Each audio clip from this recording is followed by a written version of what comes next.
You emailed us. Oh. You emailed us something Okay. a long You're time all on ago. this. This isn't the open house one. Oh. Oh, maybe this is the one This is the she, site visit one, isn't it? this is the one she emailed us. Yeah, it's about the site visit. I didn't. Yes, yes, Is yes, it? yes. Oh, yeah, okay. It's just, yeah, I was just. She looking- wants a site visit. I was just yeah. looking for her questions. But can you guys talk about What's the open house one? something else that recesses in my mind has nothing to do with this? Disregard.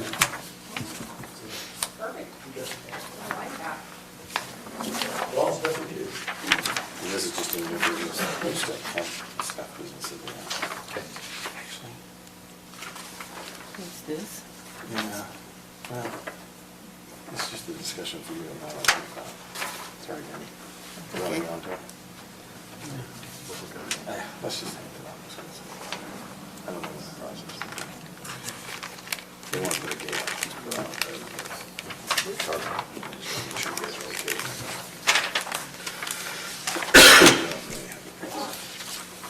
Sorry.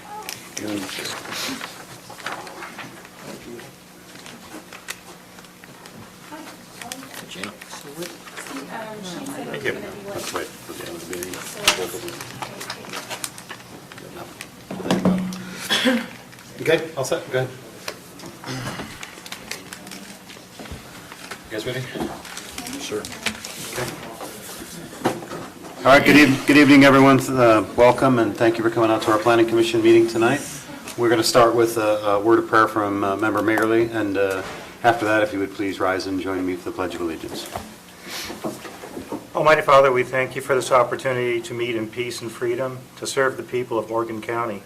We ask for your grace in guiding us to make right and fair decisions tonight and always, and we ask this through Christ our Lord. Amen. Amen.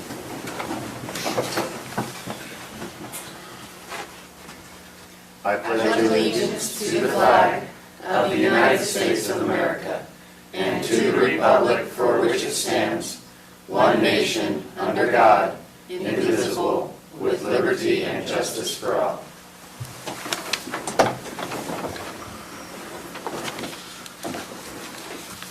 Okay, everybody had a chance to review the agenda.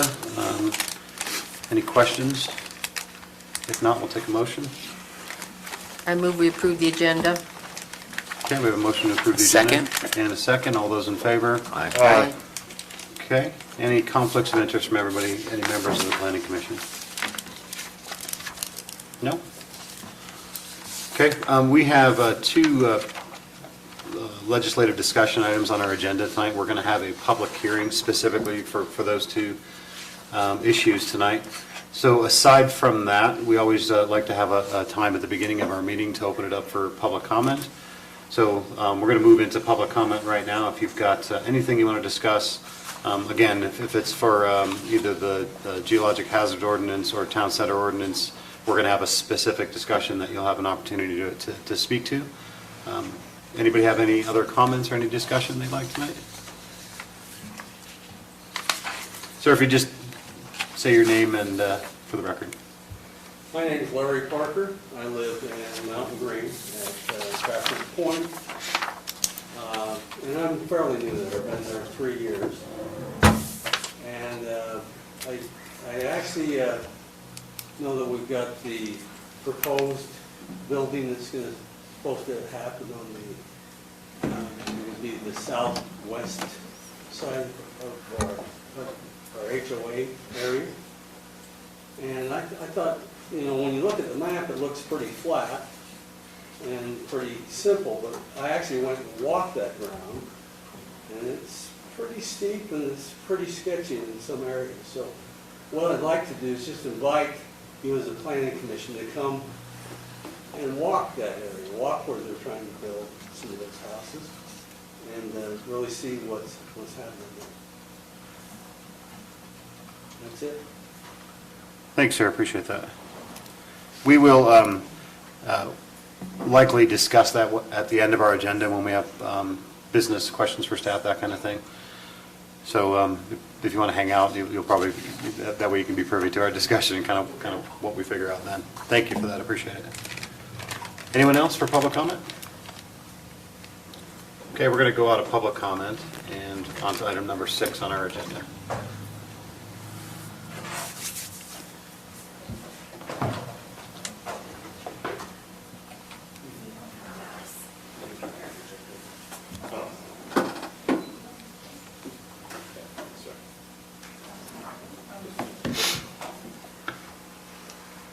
Okay, this is a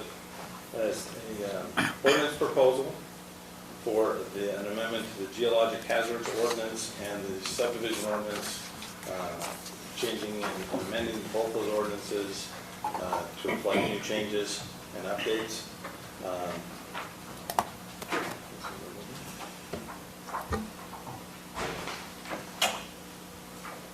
We really don't have a presentation for this was directed to us to begin work on this last fall from the Morgan County Council to address their, basically, and make sure and do a double check on our existing geologic hazards ordinance, to do and see for areas of improvement and to make sure it's addressing all geologic hazard issues and how development is happening in those areas in Morgan County. Morgan County has a lot of areas where their soils and slopes make it very difficult and challenging to construct and build on. And we have since 2010, we've had a geologic hazard ordinance that addresses those issues and makes it very, well, it sets a very restrictive standard on those. But at the council's direction, we met with Steve Bowman and Rich Gerard of the Utah Geological Society, the county geologist Elliot Lips, our county engineer Mark Miller, and also Andy Harris, who is with CMT Geologic Services, and so he's a geotechnical engineer.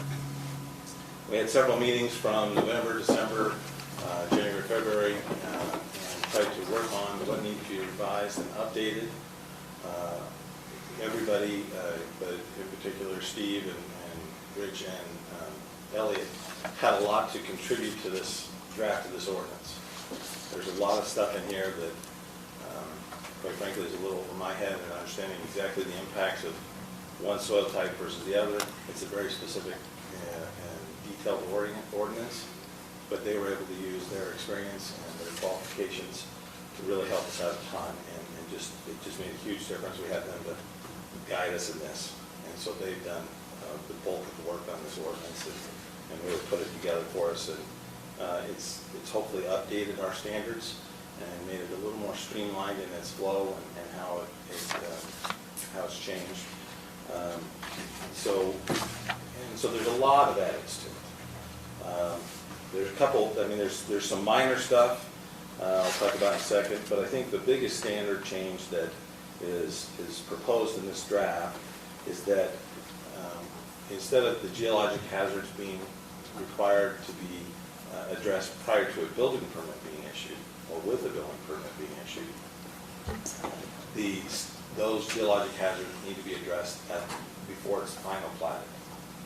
And this is because the county, we have a lot of lots out there that are platted lots that that exist on paper, but they are restricted lots. And those restricted lots, when someone's buying those, they can go and look at the plat, and they certainly should, but there's still a lot of work left to be done on some of them. And that requires analysis and cost and expense. What the subdivision ordinance requires is that lots be buildable. And so we thought this would be a way to address that and make sure that when we're planning a lot, it is conceivable and realistic that it's a buildable lot, and that we're not taking an issue such as geologic hazards and kicking it off. And so there's a couple references in both this geologic hazard ordinance and in the subdivision ordinance that address that. And they're really kind of minor changes, just a few words, but that's the most significant change, I think, in this ordinance. At least as it relates to the day-to-day stuff. I think there's a lot of changes to the geologic hazards and the geologic information and how it's referenced. There's a ton of work that's gone into that, and those changes are made. But that's kind of the secondary part of just updating the ordinance to standards that are almost 10 years later. There's a lot of changing in spellings and wordings, terminology. The current ordinance reads that you have to be a geologist. Well, now it says, we're suggesting or proposing that it says professional geologist. That way it implies, and by definition, it's a licensed geologist that's doing the work and through the state of Utah. And that gives us some recourse and some assurance of the level of work that they're doing.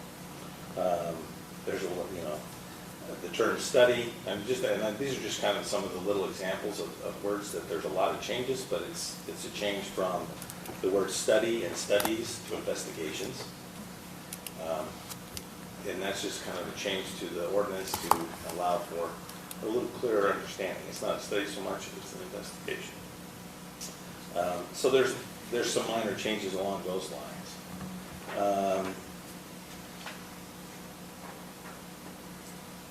I think, and so I think that's kind of where we're at, and those are most of the changes that are, there's a lot of changes in the geologic hazard ordinance, but those are really the substantive ones. There's a lot of wording, there's a lot of technical information that's re-referenced and updated to references.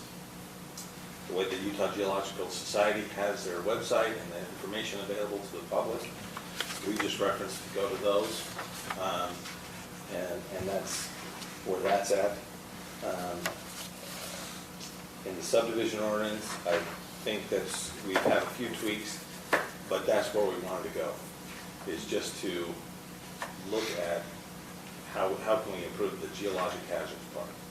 I think it's important to note that there's a lot of things there's a lot of improvements we would like to make in our subdivision ordinance, but in order to keep this discussion focused on geologic hazards and addressing geologic hazards, we didn't get into a lot of changes to the subdivision ordinance. We are just changing the areas that are implicated and changed with reference to and cross-reference with the geologic hazards. Let's see. Both Mark Miller and Rich Gerard are here on stage. And Elliot lives as county geologist, and he was here as well. Also, Andy Harris, who was on the team, came tonight. So they're really the technical experts, and I'll defer to them if necessary. Do you have any questions or comments? I just have one quick one. I'm sure everybody else has other questions too, but 85I9, whatever, building, prior recorded lot, plats, or building permits, sorry, on lots recorded prior to the effective date. How does that affect pre-existing lots or plats that are already recorded? Are there any changes to our previous ordinance?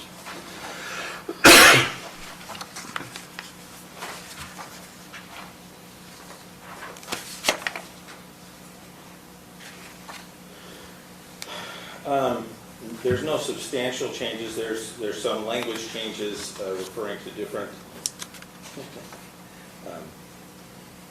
conditions, such as seismic ground acceleration and pseudostatic coefficients used. There's language like that that's inserted. That the professional structural engineer is going to be the one that's reviewing. There's additional clarifications that it's related to the International Building Code references, so that those line up as well. I'd say essentially it's similar, but just updated clarifications on those, on some technical terms. And please correct me if I'm saying anything. Not everything.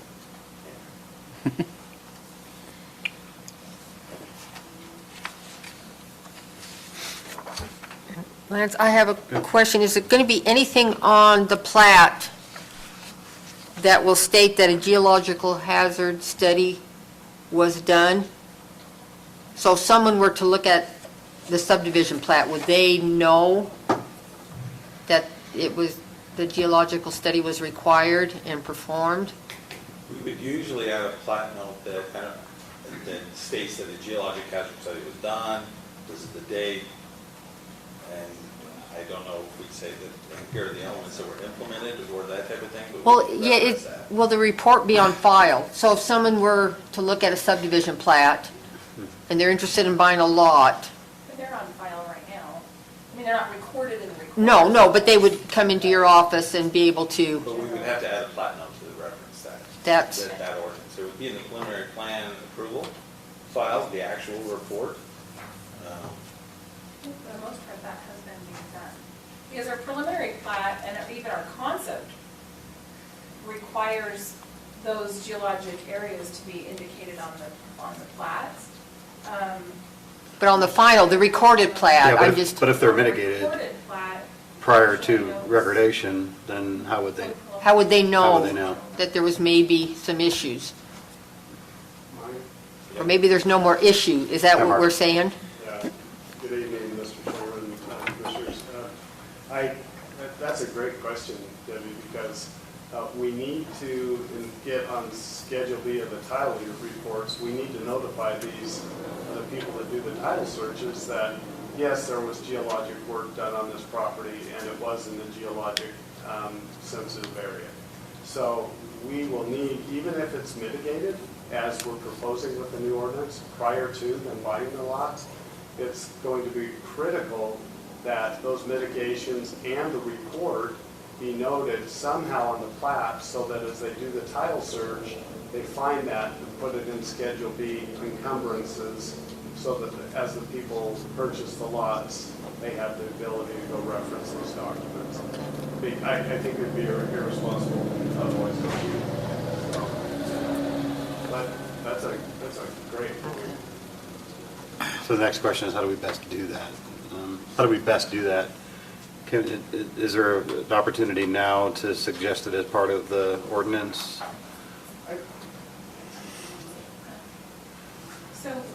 So it is in subdivision ordinance is going to be 8/12/24 in the preliminary plat submittal, but also it's required that the notes from the preliminary plat transfer over to the final plat. Oh, That's, should be understood in where it says that, so bear with me. But Yeah, let in 8/12/24, under the preliminary plat, it requires that 3 copies of the geotechnical investigation report and what's been added is, and a geologic hazard report is required. Is that maybe where you would require a note to be added to the plat? Right. What we found in the past is, if you just add a note on a plat, it's generally insufficient, as they do the research, they might not pick up on the notes, so we restrict the lots, and the R refers to a note, and it says lot 10R, and then the R says what it is for. We may still need to continue to do that. Did you think we'd already included that in there? Yeah, I think it's in 85I12. Yeah, 85I12, but I'm not seeing where it's recorded. It says that notice that the parcel is located within the geologic hazard study area, and notice the geologic hazard report was prepared and is available for public inspection. So that wording most definitely needs to be on the final plat so that it gets carried over in the title search. Maybe we can clarify that if it's not clear enough. Yeah, so the notice is going to be recorded with the land. yeah. It says B on the additional notification on the plat stating the above information. Yeah, so we do have it there. Yeah. Okay. Sounds good. I'm sorry. Yeah. Thank you, yes, appreciate that.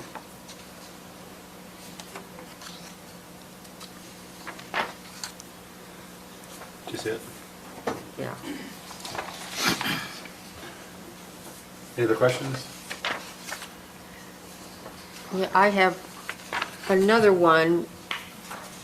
If I can find it again, it says that this geological hazard study needs to be done on all alluvial fans.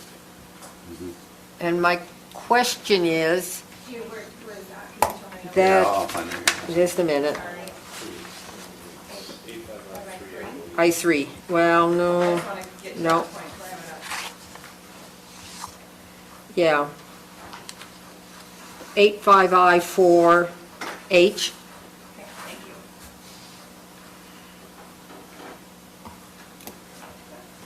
My question is, so if there's an alluvial fan a complete geological hazard study would need to be done on all alluvial fans? Or is there an off-ramp? I mean, I'm not talking major subdivisions, but if someone wants to subdivide for their child or something, it's on an alluvial fan, so would the complete study? Yeah, the ordinance would apply. What we do on alluvial fans is that we're only requiring the applicant or the consultant to address hazards that are specific to alluvial fans. It's basically debris flows. And so, Okay. So yeah, we're not going to, make it do a fault study and Okay. inspection and all that kind of stuff, but the ordinance does apply. But what we do in the scoping meeting is, we look and say, what are the hazards that are reasonably expected or could be expected? And for alluvial fans, it's debris flows. Depending on the soils. Sure, and what we're basing all this on are published maps. And so if it's mapped as an alluvial fan, and it's recognized as an alluvial fan, it's at the mouth of a canyon, but the other thing I bring up with alluvial fans is a lot of the hazards already been mitigated due to prior development, roads and culverts and other development that may be upstream or upslope of where the development's going to take place. And we recognize that and we say, yeah, you can just, basically, document that the hazard has been essentially mitigated. So, For many debris flow in that, okay, yeah, okay. Thank you. you're welcome.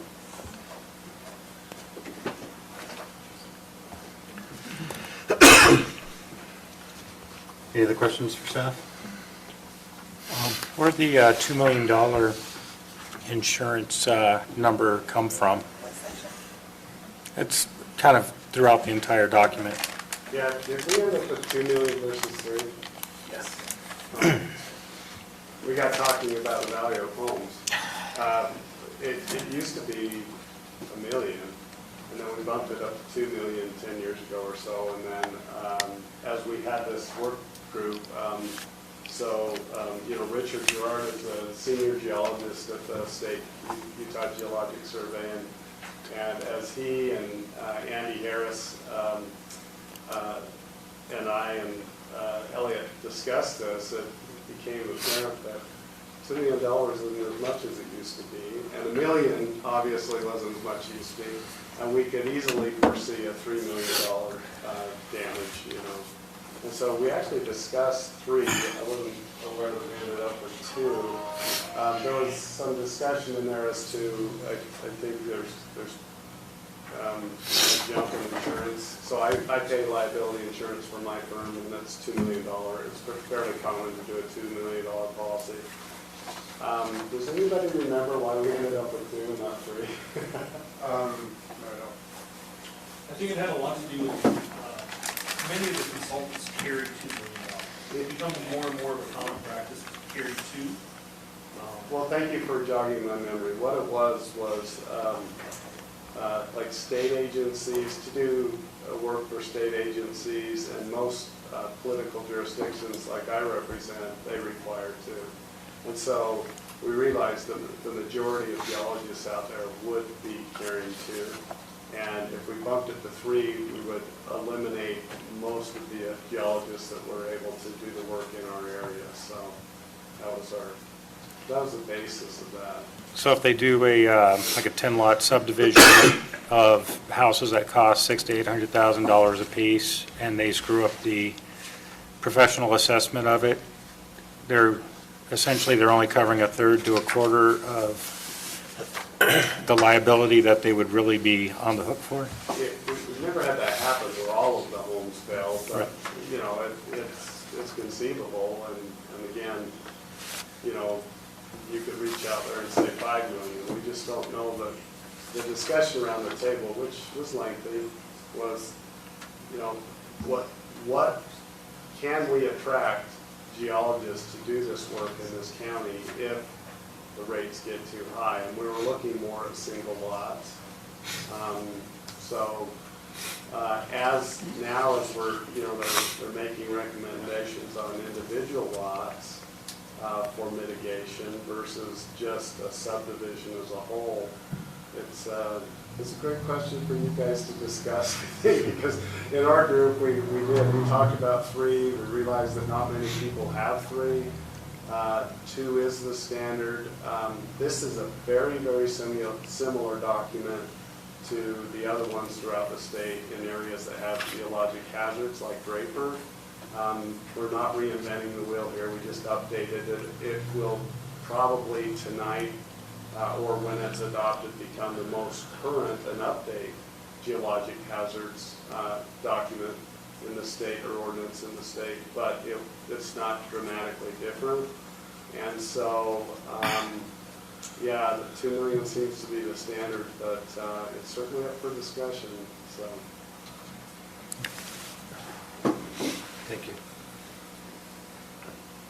Any other questions for staff, or do you want to go into public hearing?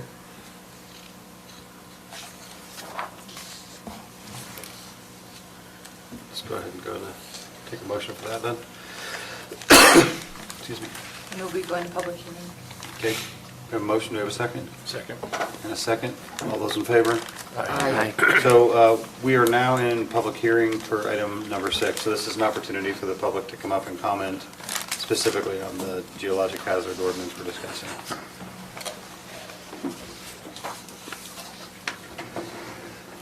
Excuse me. Excuse me. Bless you. Thank you. Okay. No public comment on this? Oh, we do have someone. Sorry. Mr. Smith. Bart Smith, Mountain Green. It seemed like as I'm reading through some of this, there's a lot there. Just wondering, is there a way, just I think would be helpful for me as a prospective developer to know. I've been used to going through the current ordinance, how that works. Is there a way to get a copy of the additions, the corrections, changes to this ordinance and the code? That way, without having to take 2 of them side by side and try to figure out if we knew what was included and help us better prepare to know what to make sure our geologists and geotechs are doing or looking for. It'd be helpful if there's a way we could get a copy. I'd appreciate that. I think with the current code, the geology studies reports were required at preliminary, but it seemed like some of the stuff, I kind of did a quick read through some of it, has it been changed now to the concept? Somewhere there was language that said that I think the study would have to be provided before a concept approval. And I don't know if there's some clarification, just that, I don't, to me it doesn't matter, it's got to be done. But it's just knowing, before I come in for a concept, they say, oh, by the way, you need to have all your geology done beforehand. So just kind of, that's what I say, some of these things, if we could get a copy of what's been changed, added, it would be helpful to make sure that we can follow and get it done right the first time without kind of getting tossed back and forth. Thank you. Thank you.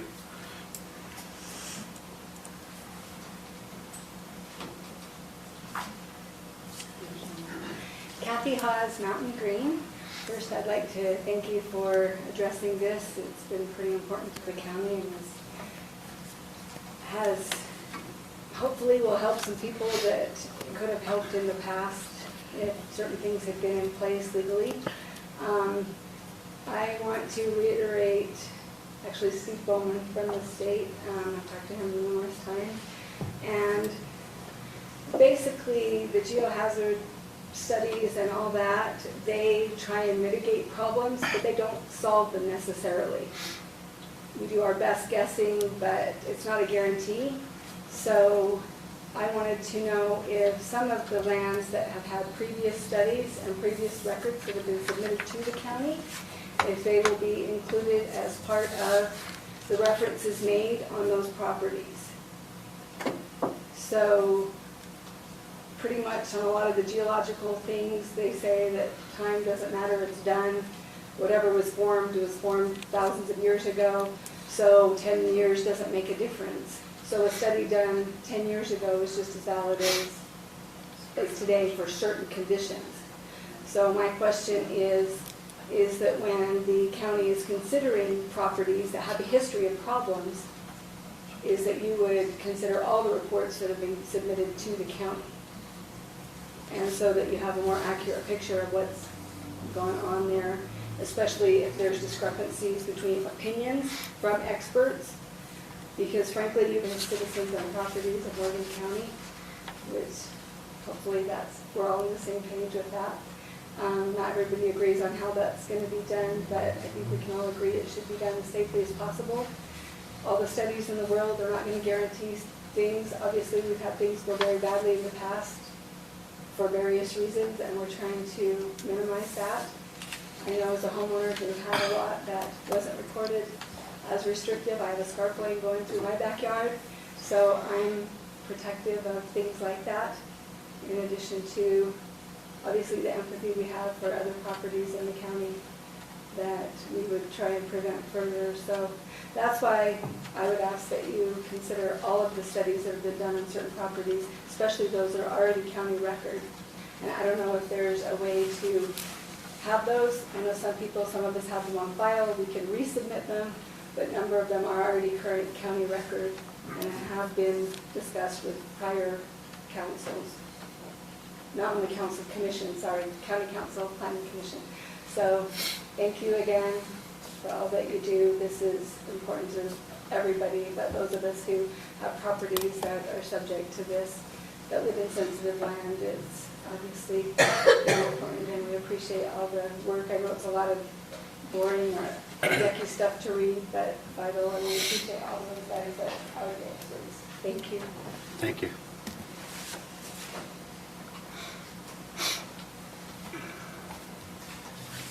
Real quick, Kent Wilkerson, Cascade Civil, Mountain Green. Hey, I haven't had a chance to really dig into this as probably as much as I'd like to, but a few really quick points I think are worth note.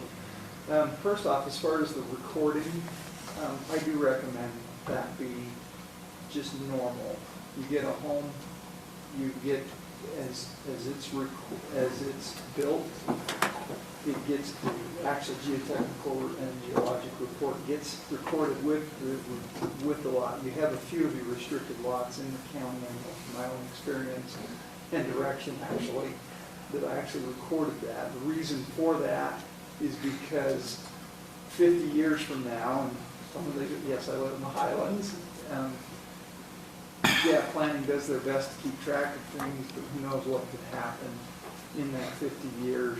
And if it's recorded, to me that's far more important than recording some legal document that says they have a loan against the property. And that brings me actually to point number 2, because say I purchase a home in 50 years, I want to modify, do my thing to it. Was that original geotechnical report, am I going to violate what that was, what the intent was there? And again, that's triggered in the title report of the project, and the entire report is there available.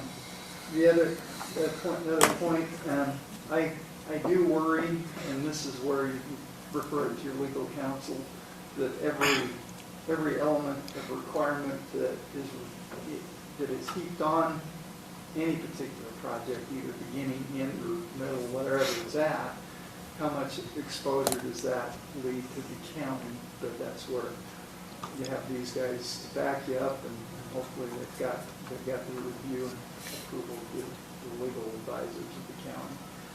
Finally, kind of somewhat immaterial. Oh, by the way, part of that recording against it is just your building codes.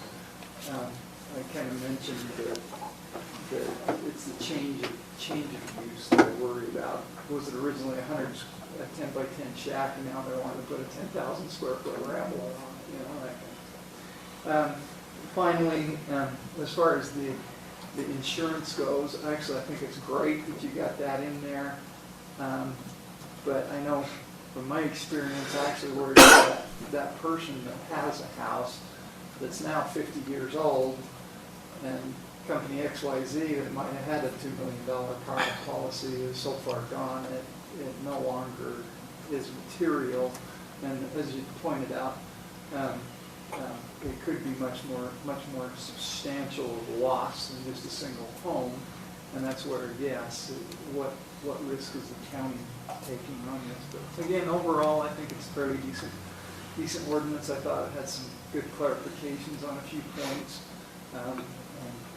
Yeah, I'd love to dig into it deeper, but just some thoughts for you and some feedback for you. Thank you. Thank you.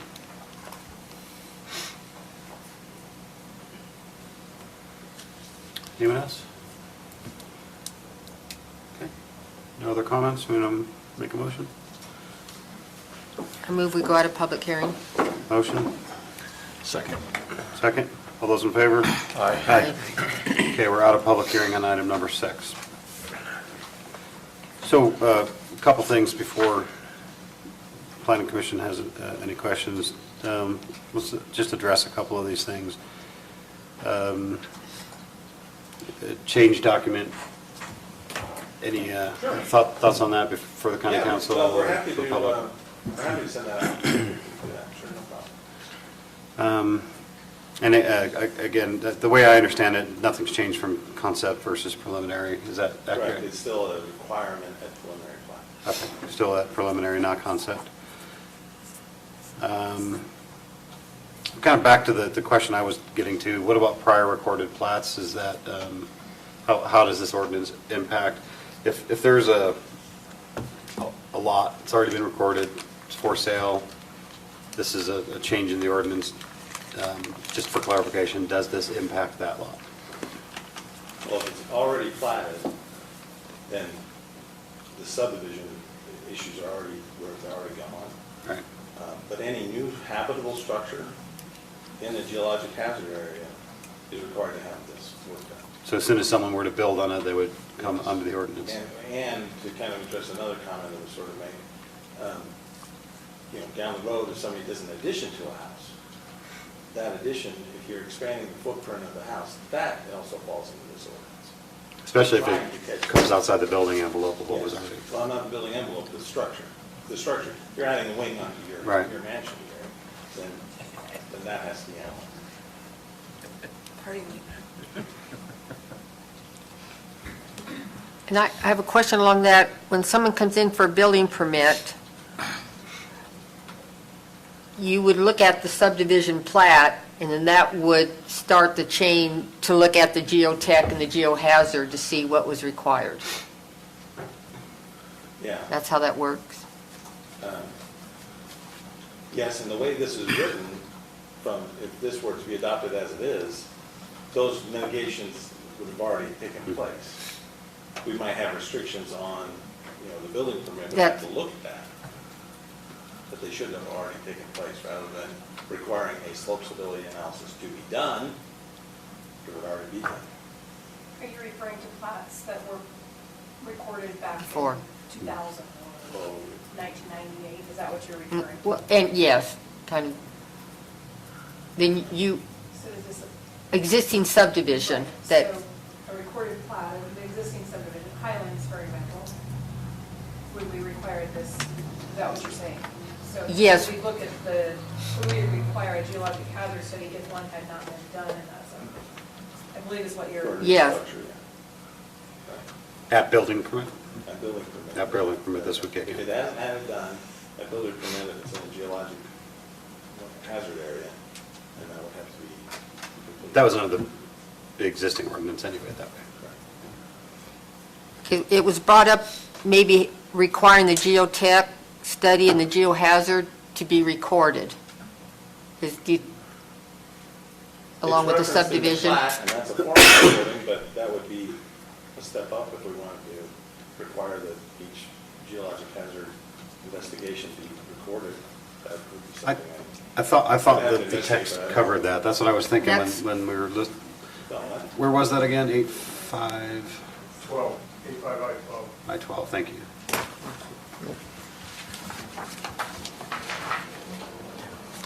I haven't highlighted Lance, if I may, in answer to Mrs. Haas's question, the reports that have already been issued on properties in the past, do we keep records of those? Yes. Are they available 8 to by 12 be? Yes, and correct me if I say this wrong, but I believe that the state 19. has a record of all those. 19? We give them our reports, they compile them, so when a geologic hazard investigation is done, it is going back and looking at all that. That's part of that investigation. And And you have that documentation of the That is state. correct, and in that way, I'm Rich Charles from Geological Survey, but this is a good point, because I field a lot of questions from people that are in the process of purchasing the house. So they're really going through their due diligence process, and this business of recording really provides an avenue for a prospective homeowner to evaluate their potential risk when they buy a property. So recording is an important process. Initially, but also as we go on, once communities that are built out more, things more along the Wasatch Front, we see that on a more frequent basis. Thank you. Again, I think that's 85I12B is that's what we're asking. It's there. Is that not enough? Well, it just says that the report was prepared and is available. It doesn't say it needs to be recorded. It just says in the A2. So place additional notification on the plat stating the above information prior to the final plat. Right. If it's available, though, it has to be someplace. Well, it's Is in, it available the same thing as recorded? no. Because The Then where's recorded this- on the documents actually would be part of the title, or part of the title search would find that in. So when it says available, what would you do with it?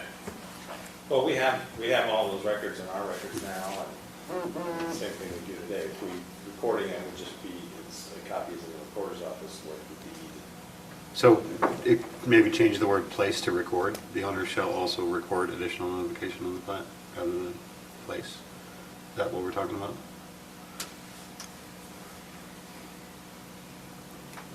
Well, it says it shall record a notice running with the land on a form provided by Morgan County.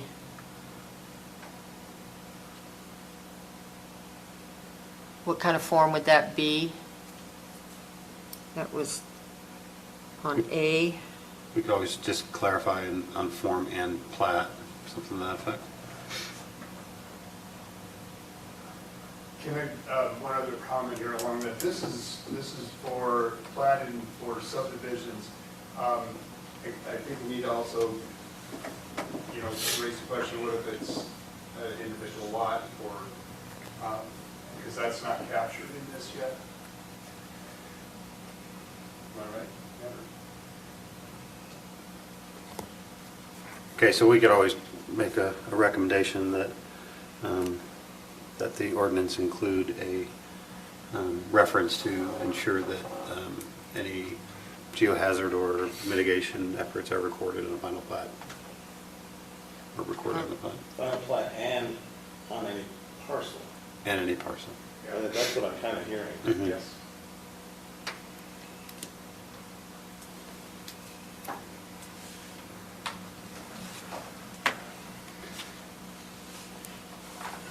Well, it says the owner of a parcel. I don't think we need to develop that here. We could make a recommendation for staff to add that as part of the motion. We can come up with something like you or. It's whether we want that. Whether we want you to make those corrections and we bring it back or just make and forward. We're a recommending body, so leave that up for the final legislative decision. Well, have we decided, do we want those reports recorded? I don't know if we've, What does that look like if I go buy a property, a plat of a lot? You say I have a form and then, As I understand it, is that when you get a title report, it would be referenced there as here's the title, here's the encumbrances, and also there's this geologic hazard report that is an opportunity for you to read it Okay. and hear more about. Thank you. Yeah, I just wanted to reference, I just purchased, 2 years ago, I purchased a lot in a 30-old subdivision in Weaver County. and the plat had the reference to the geologic report. They gave me a copy of it at the county. I contacted the geologist and followed the geologic and geotech requirements. And then I had to have letters from them as I started to build my home, and that was 30 years ago. So the question that I ask myself is, in 30 years, will the not Lance that's here be able to find that same report? Weaver County was able to. And so I think Debbie brings up her will. I mean, I don't see the problem in recording the actual study. I don't know why that couldn't be recorded with the plat, because then at least there is always going to be a copy at the county recorder's office. I mean, it's not something that like Weaver County's doing, but they have the report available. But it seems like it would stand the test of time because we know that it's the county recorder's office. Are you just referring to geohazard studies or just standard geotech? Just geohazards. Just the geohazards. With regard to this one. So again, in the concept plan is when you find out whether there are geohazards. We find out the type of soils, and then it's in the preliminary plan that they're required to address them.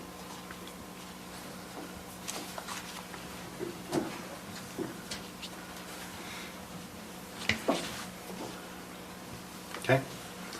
So that would be under that 85I12A is where we'd have it recorded. There we would add verbiage to record the Geohazard study. report along with. We can't go back.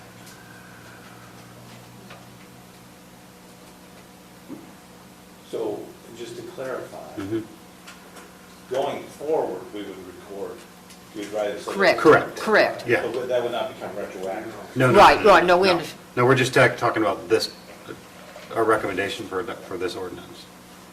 And on that, 85I12A, add verbiage. and it also talks about the owner of the parcel. You could maybe do /lot. We get into that discussion regularly. If it's part of a subdivision, it's a lot. But it could just be a parcel that's buildable.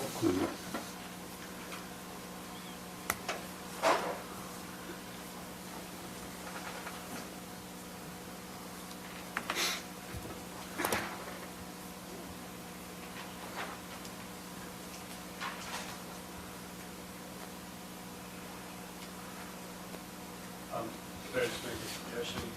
Would it be okay in the definition of parcel to include lot or something like that? Just otherwise you try to go Up on the very top. throughout all of the. Yes. If it's mentioned multiple times, that's, Yes, thank you. up in the definitions. So, need a lot of record.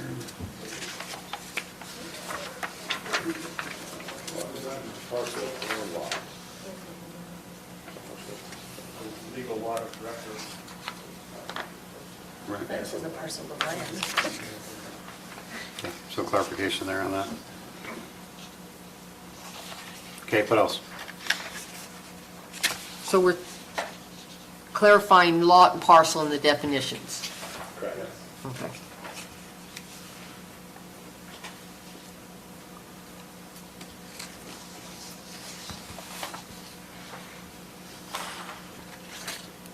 Okay, any other questions for staff or discussion? Well, it was also brought up about using old reports too, whenever you're, is that? Correct, so Common- those are factors, those should be factored in Right. and are required as part of the geologic investigation, geologic hazard investigation, to look back at those old studies reports and other, the history of the property in the area. So an existing lot would, at building permit, they would have to go back and re-examine those documents. At building permit or more typically subdivision. basis. Or subdivision, yeah. Yeah, I meant for existing lots. but- Any, I mean, the hazard investigation is required in numerous areas. I mean, so preliminary final plats, commercial, institutional, 1, 2, and multifamily dwelling, conditional use permit, site plan approval. All these things require the geologic hazard if it's in an area. And then that geologic hazard investigation is required to go back and look at all those, anything that's happening. So that's a requirement, and it's part of what they have to do. Good. It's not like they can ignore it, but, that landslide that happened last year or something like that.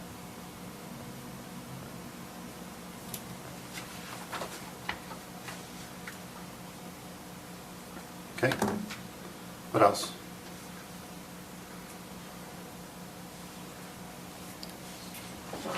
Questions, discussion? Ready for a motion? Well, I get just one, well, two quick things. First is you referenced the Norwood Formation. Just could we get a map put in of where the Norwood Formation is located? Just I looked it up online. For Norwood, huh? Well, I looked it up online, and all I saw on there was there's an amazing amount of landslides in the Norwood Formation. So I figured if we're going to reference it, we might have an exhibit to show where it was. So we know what we're talking about. So we It's in the maps. reference the Utah Geologic. Right. But And so it changes when new reports come out. Oh, does it change that much? So that Could, potentially, I guess. Yeah, the key for all that is referencing to the published maps by the Utah Geological Survey or the U.S. Geological Survey. And those do get periodically updated and refined and looked at in more and more detail. And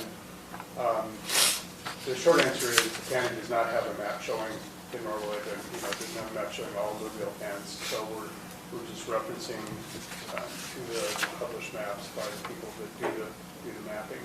Okay. I'm a visual person. Ready? Yeah, click Yeah, on I guess that. Click on the link. Part of the other problem is,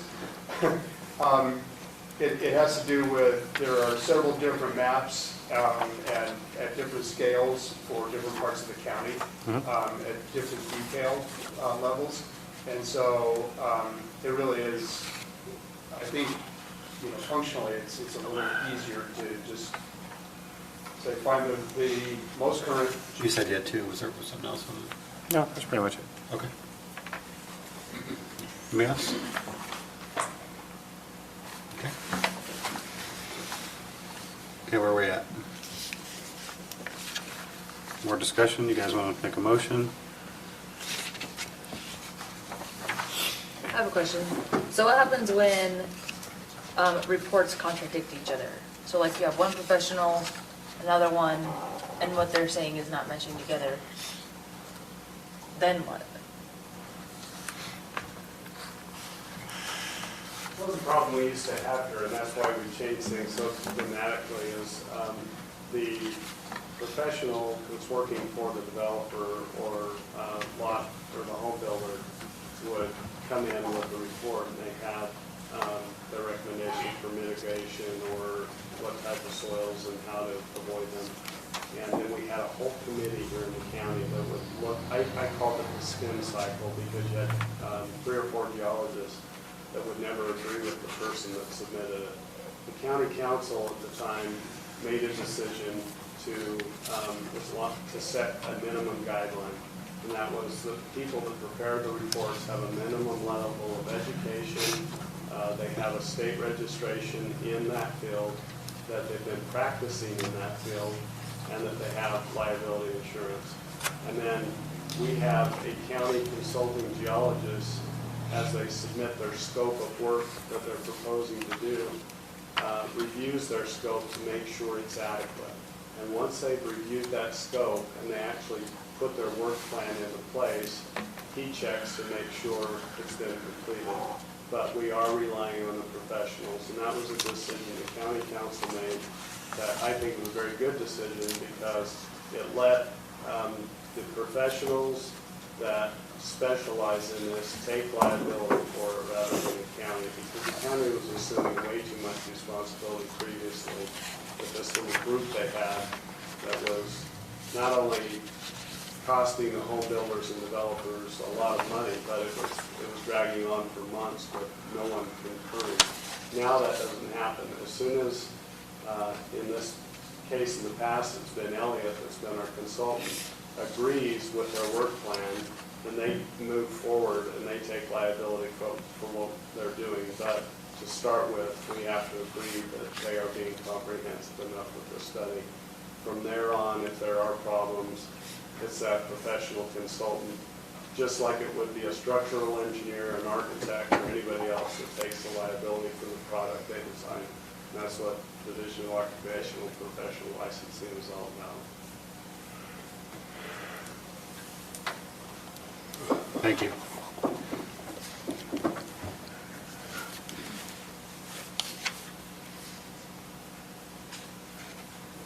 Okay, anything else? Questions, concerns?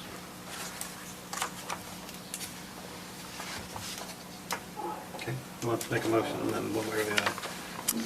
I'll make the motion. I move to recommend conditional approval to the Morgan County Council of the revisions of Morgan County Code Title 8.5I and 8.12, amending the geological hazards and subdivision ordinance standards and regulations for development and potential geologic hazards areas of Morgan County based on the findings in the September 12, 2019 staff report with the following corrections.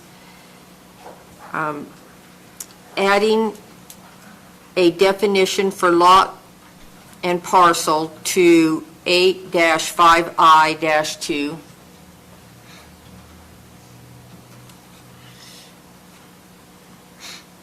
Into the definition, right? Yeah, that's the definition. And adding verbiage to 8-5I-12A, requiring the geohazard study to be recorded.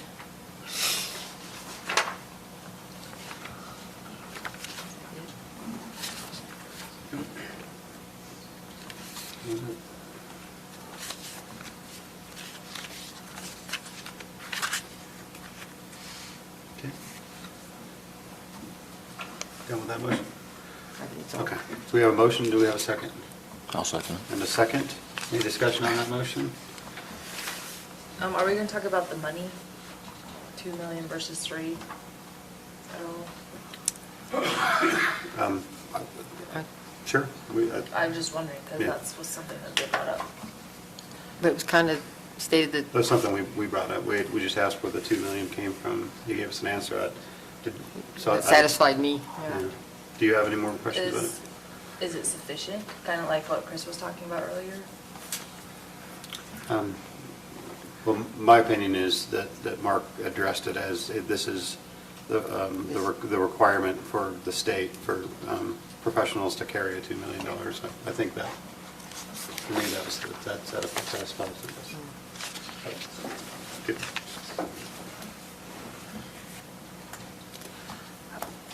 The only question I'd have is that in perpetuity? I mean, is that as long as this ordinance, Yeah, I mean, as Mark told us, the last ordinance, it was $1 million, because at that time, that was appropriate, so I was thinking about the same things, like, I'm guessing that this ordinance would be updated again in another 5-10 years. okay, I'm good with that if that's As the cost case. changes, so. If it doesn't, that could be all the way short. And, yeah, I don't know where that ends, and because if you price it, if all of a sudden you make it 3 or 5, then now nobody can get an engineer to come do the assessment because they don't have enough liability insurance. It raises the cost to the, I don't know. I guess that's the struggle, is finding that balance. I'm sure it'll come back up again in 10 years. Yes, I probably won't be on the planning commission when it does, so. But I think for now, I think that's sufficient, and not to mention, we have to trust the lengthy discussions they had, I think. Okay. Okay, any other discussion? So this would be required at preliminary. Preliminary, correct. Well, yes, yeah. Yeah, it hasn't changed. That hasn't changed. The only significant change would be that it's, has to be recorded before the plat or lot is recorded. And mitigated. And mitigate, it has to be mitigated before recordation, rather than before it was basically up to the homeowner to go to do all those things. This has to be mitigated before the lot is recorded. That's kind of one of the biggest changes. Anything else? Okay, all those in favor of the motion? Aye. Any opposed? Motion carries. Mr. Chairman, sorry to interject. Yes. I was so impressed with the committee that Lance was able to get together. Steve Bowman with the Utah Geologic Survey and Richard Gerard, the senior geologist in the state, sat here on I don't even know how many meetings, all donating their services and time. Andy Harris is as busy as the rest of all the professional engineers out there. He refused to take money for his services and donated all of his professional advice, which was very, very helpful, by the way. And poor Elliot's retired, but he agreed to come into these meetings as well. And it was, I mean, personally, I have extreme appreciation for what they've done for us, because I do believe it's a state-of-the-art document now, and it's because of them, not me. And so it was just very much appreciated. Well, thank you, Mark, for recognizing that. And also thank you all for your time and that you put into this. We, as a county, we sincerely appreciate your efforts. Thank you so much.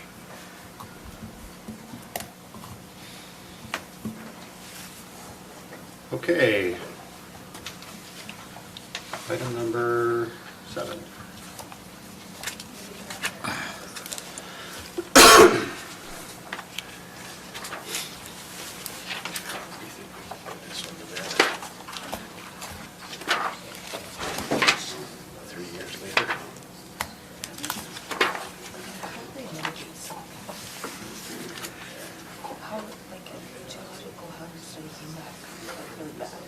There's so many different ways. I mean, engineering, you take old soil out, bring new engineered soil, you change it. Helical piers.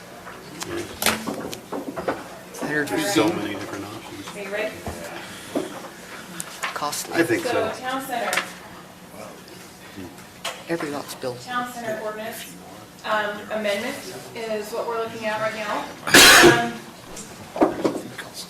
As you'll notice in the staff report, I wanted to give you a visual of what we're talking about tonight. So the proposal is the proposal of this ordinance to amend this ordinance is to add clarification on mixed use, as well as to add a percentage of commercial versus residential in the as a mixed use within the town center zone.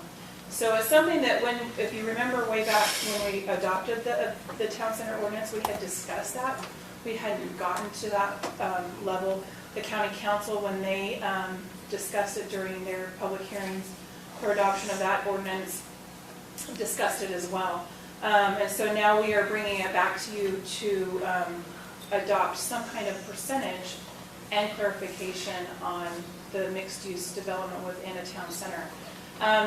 The one thing I wanted to do with this was give you kind of an understanding of what you're looking at. So we're looking at a very small area of the county, where in the general plan we have designated it as a town center designation. So on the general plan, and this is kind of a tiny map, I couldn't get the other maps to show up. But if you'll see this right here, this area right here is designated on the general plan that was done back and adopted in 2017. We spent a couple of years going through that general plan update, and you had recommended this, and it was adopted that this area right here in Mountain Green is designated as town center. So we're looking at a small portion of what the commercial that's allowed within this area. So I went a mile radius outside of the town center designation, and I wanted you to see the commercial designations within that mile radius. Within that mile radius, 339 acres on the general plan in this mile radius is designated as commercial use. So your town center takes up the middle of that.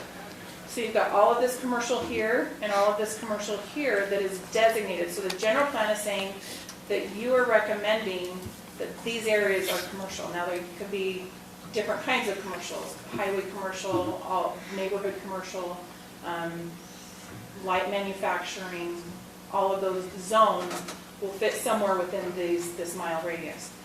One thing I wanted you to look at was, so this area right here, sorry, I'm going to go back and forth.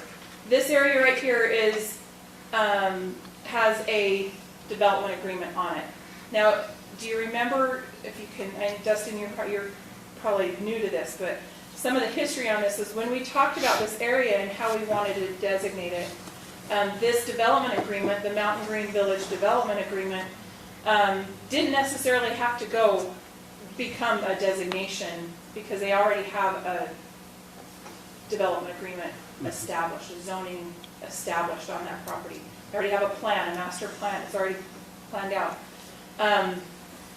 And that, I took out what has been sold for the corridor to UDOT, and that left 69 acres, total acres of that development that still needs to be developed.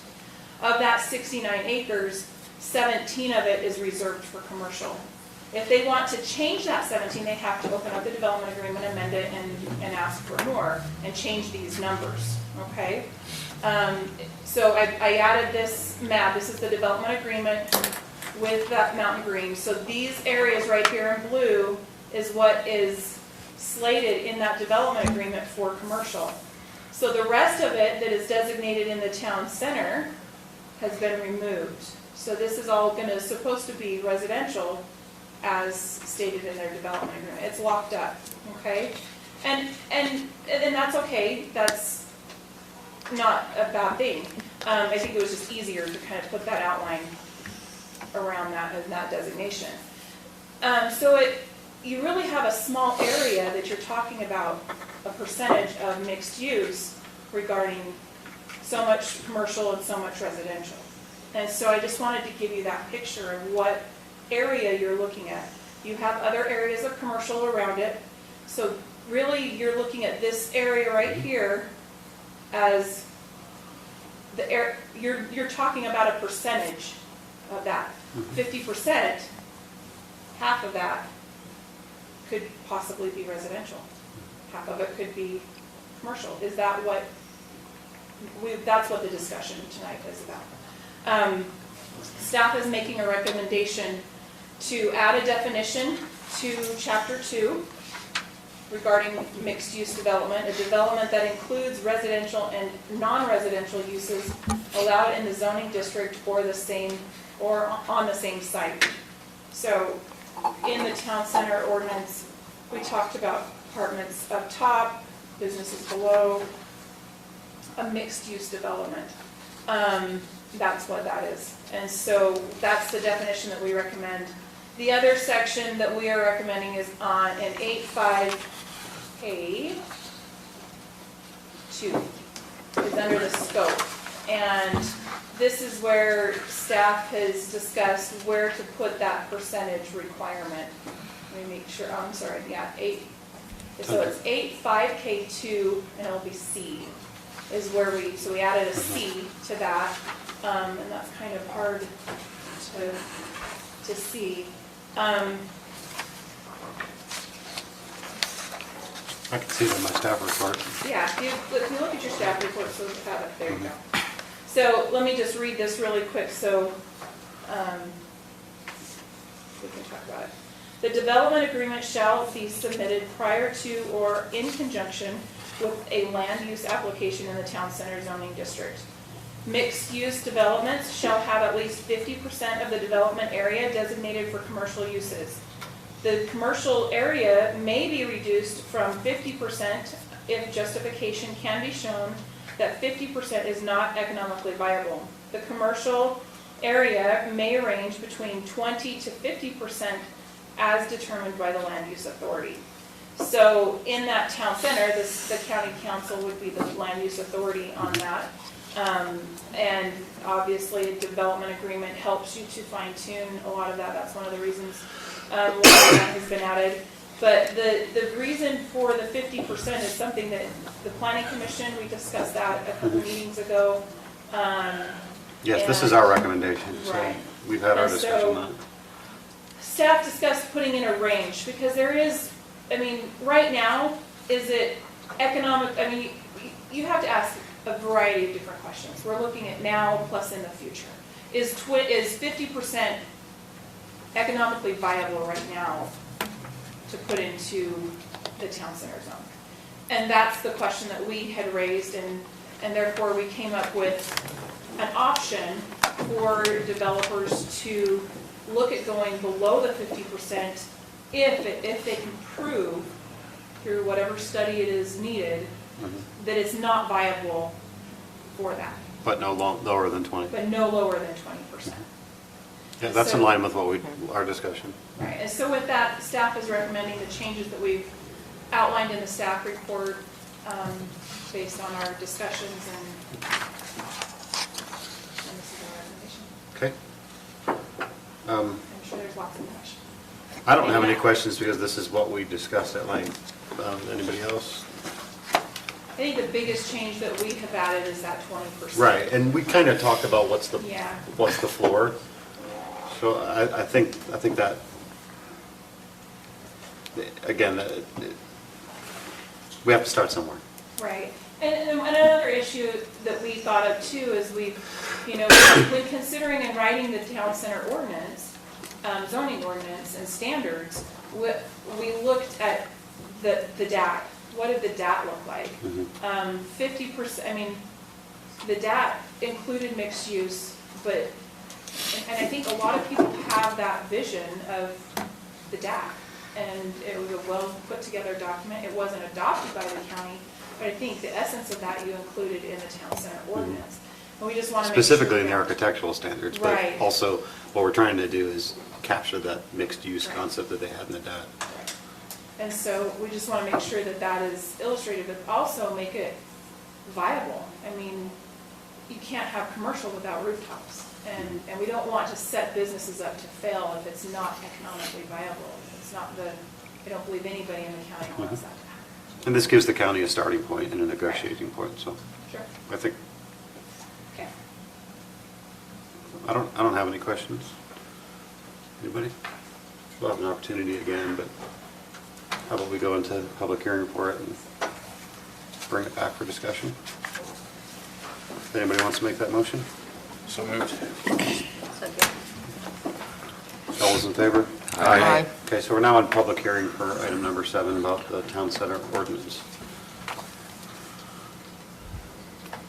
Anybody? No?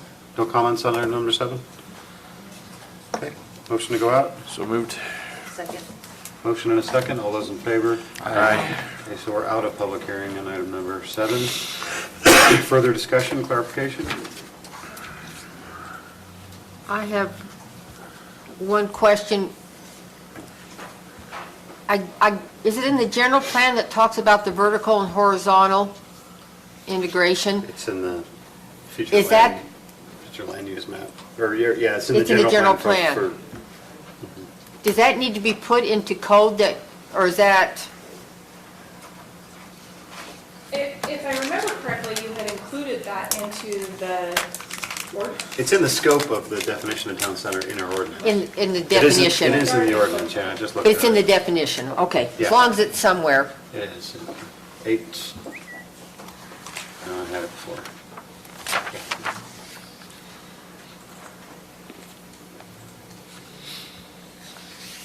Yeah, 85C1. Okay. To provide areas and appropriate locations where a combination of business, commercial, entertainment, residential, and related activities may be established and maintained. Definition of town center. That's a good question. That was my question before. Okay. Any other discussions? I don't really have a lot of comment on it. I think down the road, it's gonna become more and more valuable, the open space. People will want commercial. I guess the market will drive that anyway, so. If they build houses and there's a market for it, they'll demolish the houses and put up commercial. That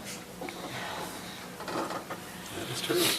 That's Or my build only nothing. concern is I think 20 is kind of low, because I thought the purpose of town much at all. And I understand that the houses drive that, but Sure. And if I remember right, our discussion went to, my mind automatically goes to that whole area, but the reality is that could be several parcels in there. So you could have a 3-acre parcel in that, and then this would apply to that. If we still, even if you have a 3-acre parcel, we still want commercial. it has the ability to look really ugly. It does, and I don't know what the answer is to make it bulletproof, other than, Have one person buy it all. yeah, and then we might as well just delete the ordinance, because there's no need for it anymore, right?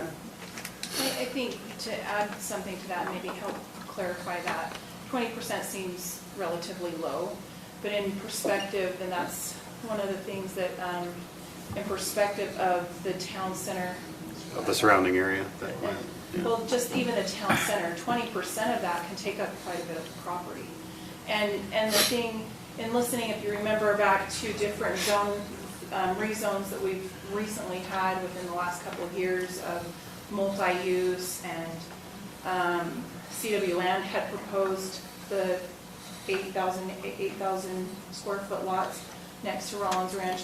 Some of those things, you don't want it to, and I think that's what we've been looking at, is how do we make it cohesive with the current neighborhoods that are right there? How do we make that transition? If we allow 100% commercial, that's the only thing we can put into the commercial, the town center, you are going to end up exactly with what you're talking about. I don't think the people in Rollins Ranch want a commercial strip mall behind their homes. This mixed use allows for that transition, and 20% can be a fairly large chunk of that property. It allows for the negotiation for. Correct. That's kind of what we were trying to do. Because it says, the 55 acres already zoned town center, so that's 10 acres of commercial, which is a lot of commercial.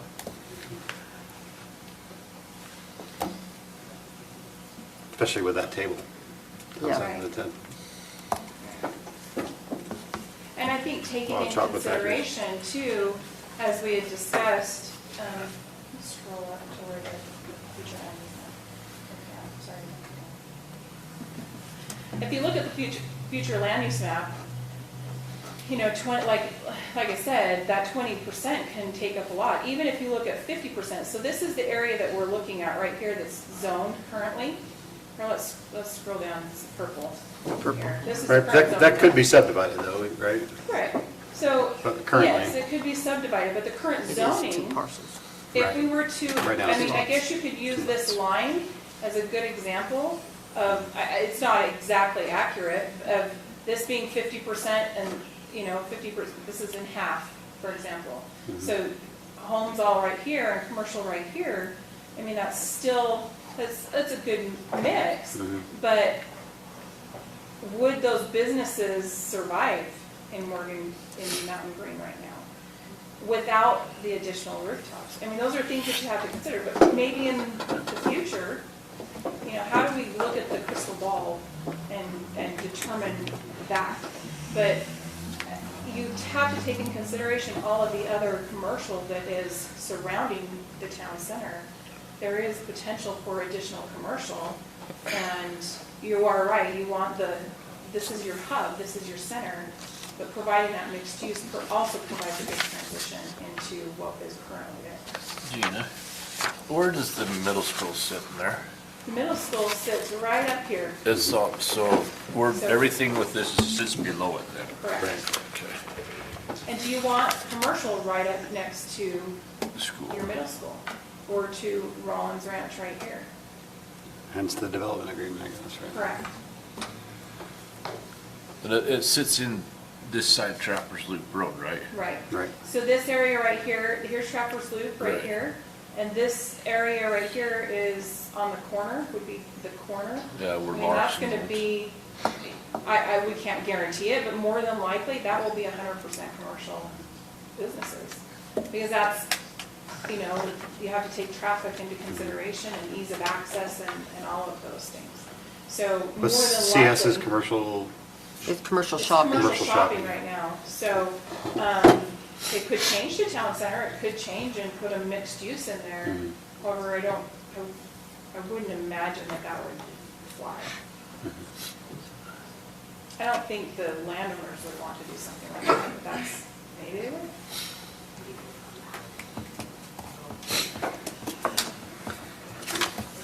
good discussion. Anything else? If not, ready for motion if you guys are. It's on page Mr. recommendation. Chairman, Yes. I move that we recommend approval to the Lee County Council of the revisions of the Morgan County Code, Section 8-5K regarding the town center zoning district based on the text listed in the staff report dated September 12th, 2019. Excellent. We have a motion. Do we have a second? Second. Any discussion on that motion? All those in favor?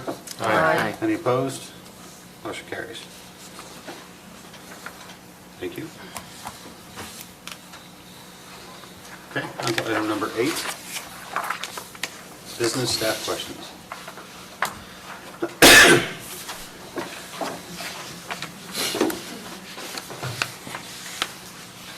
There's been a request for a site visit to the Frontier Estates concept plan. It's a concept plan that was approved at the last meeting. But Member Cannon has asked if we'd go out and look at the site, the planning commission will consider going out and looking at the site. What does our bylaw say about site visits? I know we've got some guidance on that. Sorry.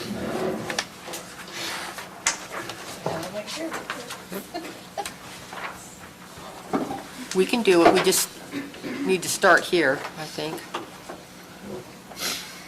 Field trips. Or make a Field trips. motion, because I think we started elsewhere before. The procedure, the order of business is actually field trip if needed first.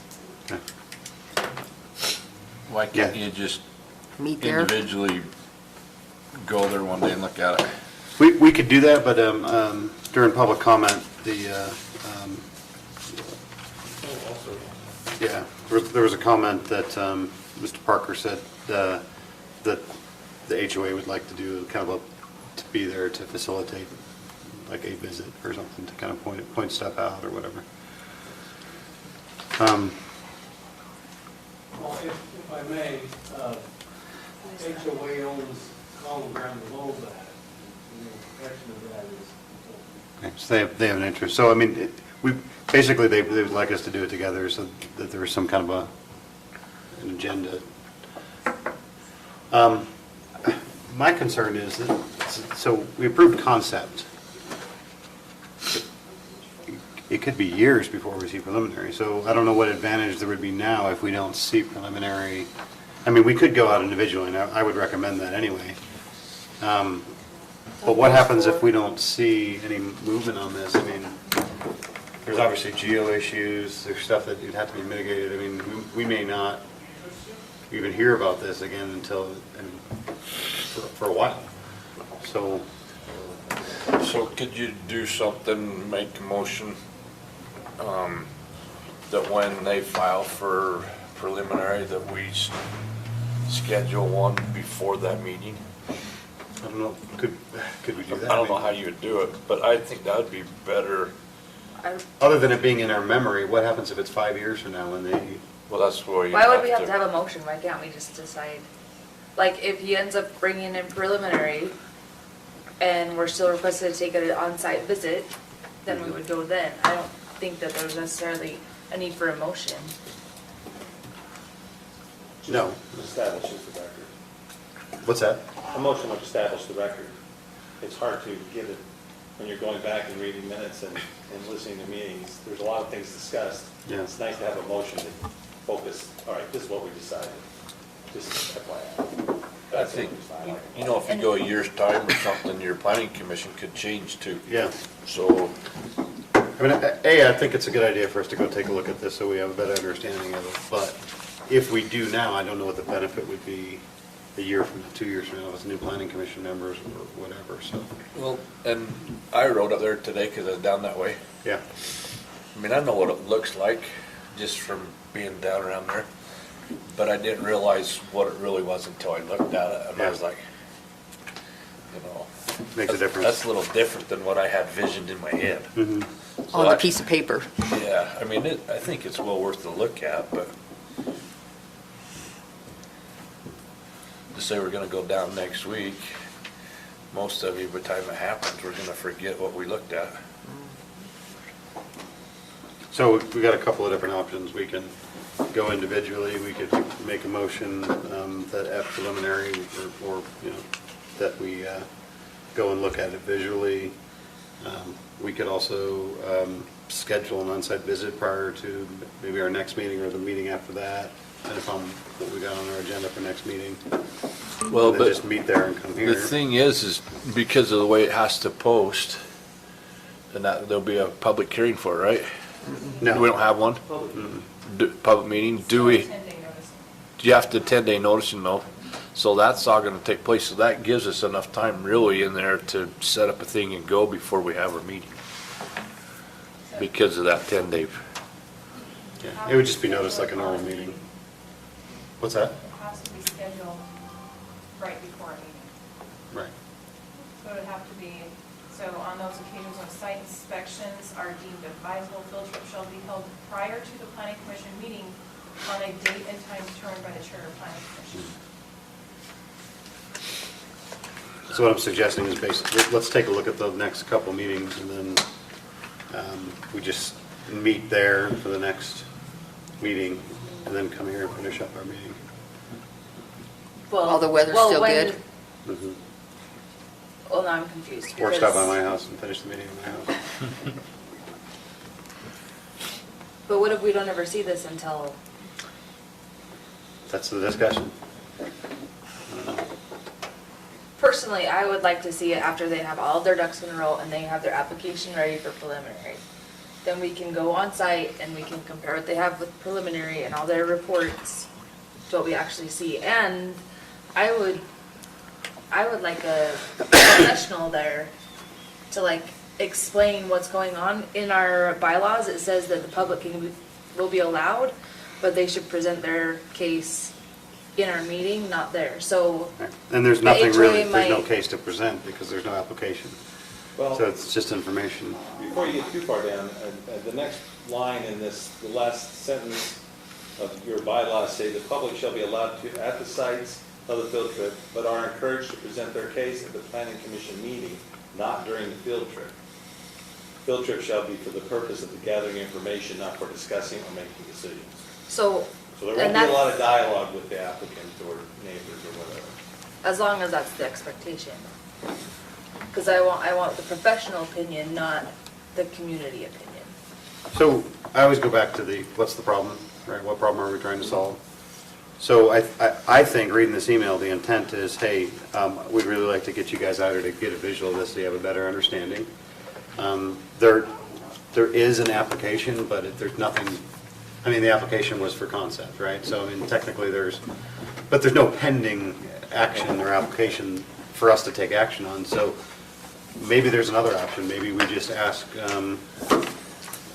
Mr. Parker to schedule a time and we can just meet him there on our own, just as planning commission members to take a look, and that satisfies the problem statement, right? The problem is just, hey, we want to present some information, give you guys a different scope. Do we need to do this in an official capacity? Because we're not going to take any action on it. There's no action to take if we do go. Maybe we just But Go in. my question is, what good is it if there's not a professional to explain it? Unless you guys all understand this. No, well, again, the problem statement is it's difficult to understand the area without seeing the hillside, so we'd like you to come and see it, just to kind of get it, to gain a visual. And they would like to facilitate that. So, shows around. do you understand where all the boundaries are with how all that works?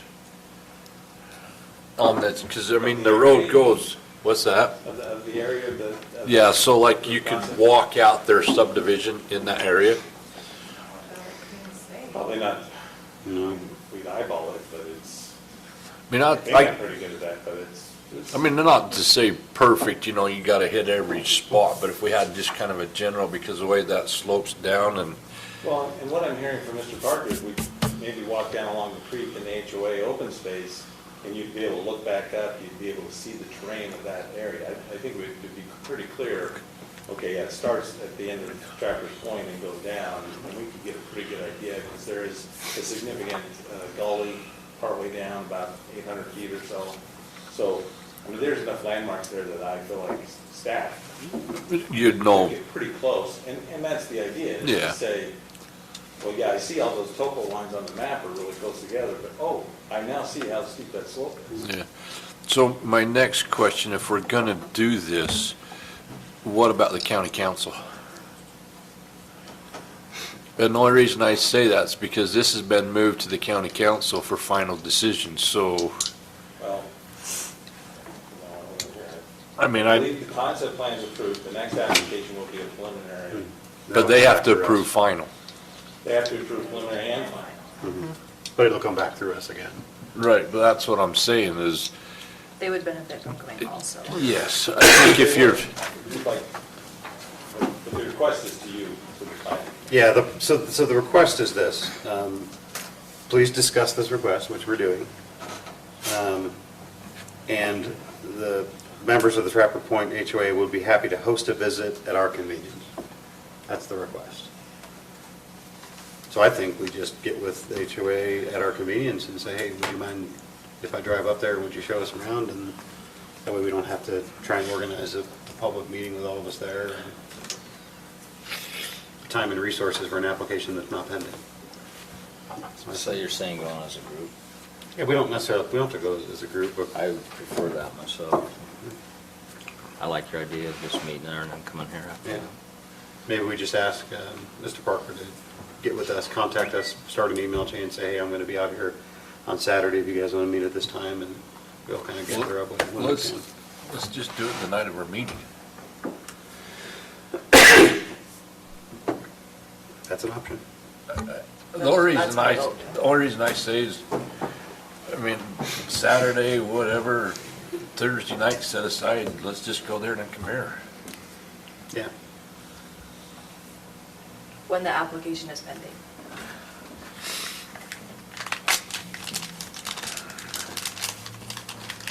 Okay, so we got a couple things on the table. What do you guys think? Well, to speak to Haley's concern too, is it possible to get like a Utah State Geological Survey personnel to come out and,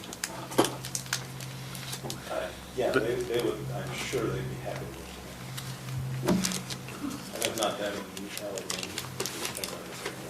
okay. but with enough advance notice, I'm sure Steve would be happy with it. Okay. I thought you were being sarcastic for a second there. I was- Sorry. No, I mean, these guys, Said a lot, I'm sorry.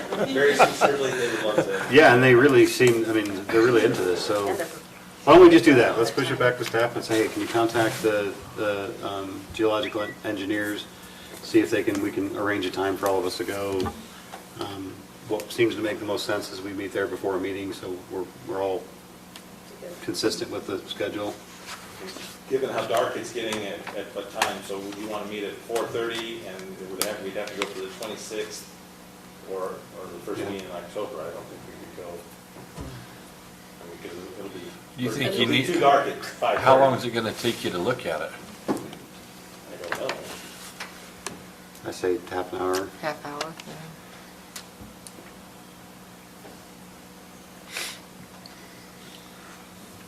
Something like that work? 26th or October 10th. So the next meeting is 26, right? Correct. What do we got on, we have 2 public hearings on that, right? Commercial zones and Oh, yes, fencing, commercial zone, okay? On our next meeting? Mhm. That's it. As of now. Right.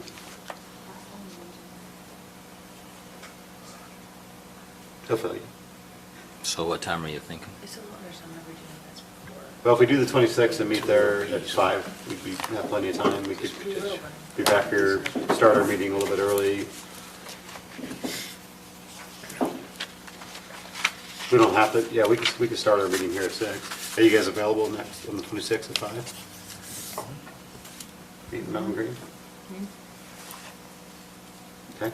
Meet in the subdivision. At 5. At 5? Are you gonna get an email reminder? Yes. Then we'll just meet down where it's at.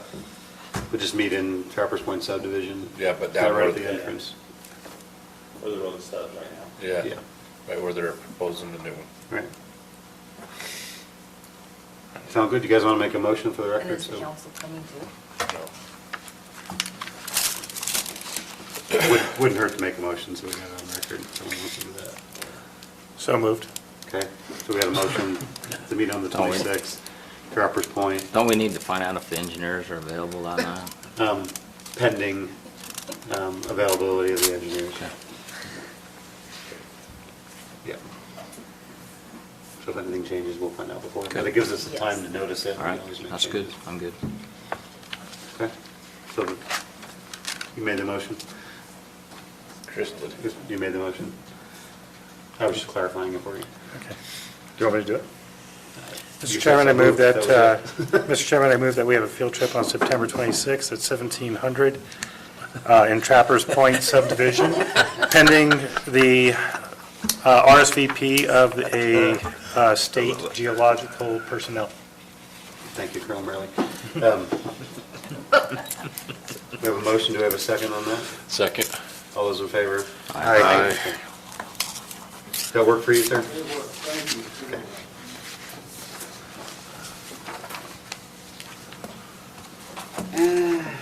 Next meeting? You want to talk about it? Sure, no, whatever. Yeah, let's not. So next meeting, we have 2 public hearings. One of them, tonight we did the mixed-use definitions for town center. The second part of that was our discussion on adding the architecture. Next meeting, the 26th for that. And then we also have a public hearing on our fence ordinance, which is like one line, right? The fence ordinance. It's not much. It basically just says we're going to add standards for fences that we can apply. To subdivision. To subdivision. And then as of right now, nothing else on that agenda? Can't promise you that. Okay, yeah, I know that. But it's always I good. don't like the sound. It's always good to take a shot. Something's hitting us. Okay, anything else for us, staff?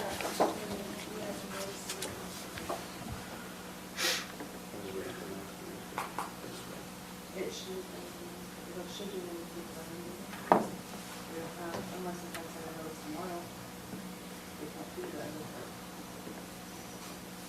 I need to do that tomorrow. Sunday? Okay. Anything else for us? I got a question. Maybe I shouldn't ask it, but I'm going to.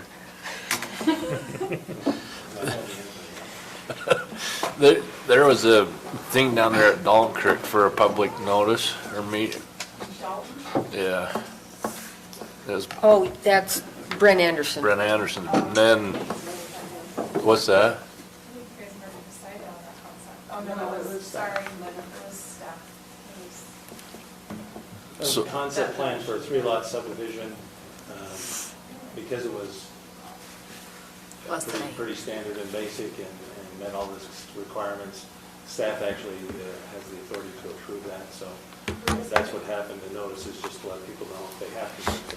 So that one was done with staff. It didn't have to come to planning commission. Okay. I was just curious because I seen the sign there and then nothing's ever come and I was wondering what happened, so.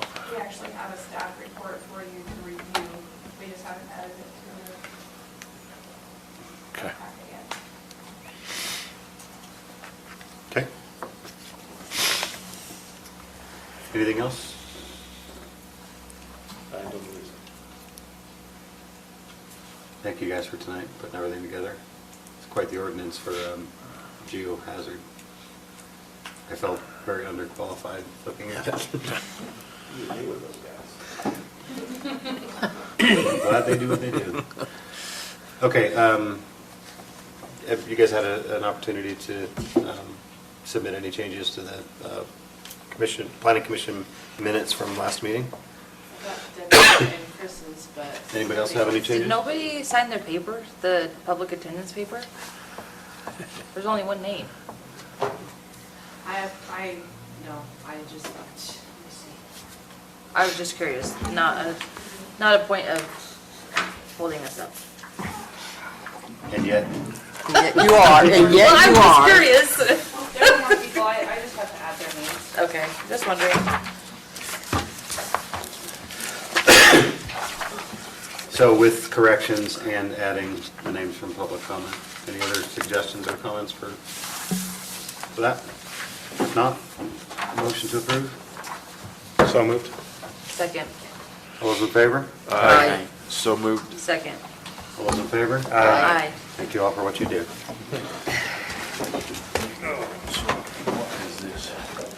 This is, And the public's wondering what just happened. Just made a motion to adjourn. that's that second phase. Is there a reason this was handed out but not discussed? He wanted to discuss it. Lear He said, 35. Just leave it. It's, I- we'll discuss for next meeting. You don't I didn't go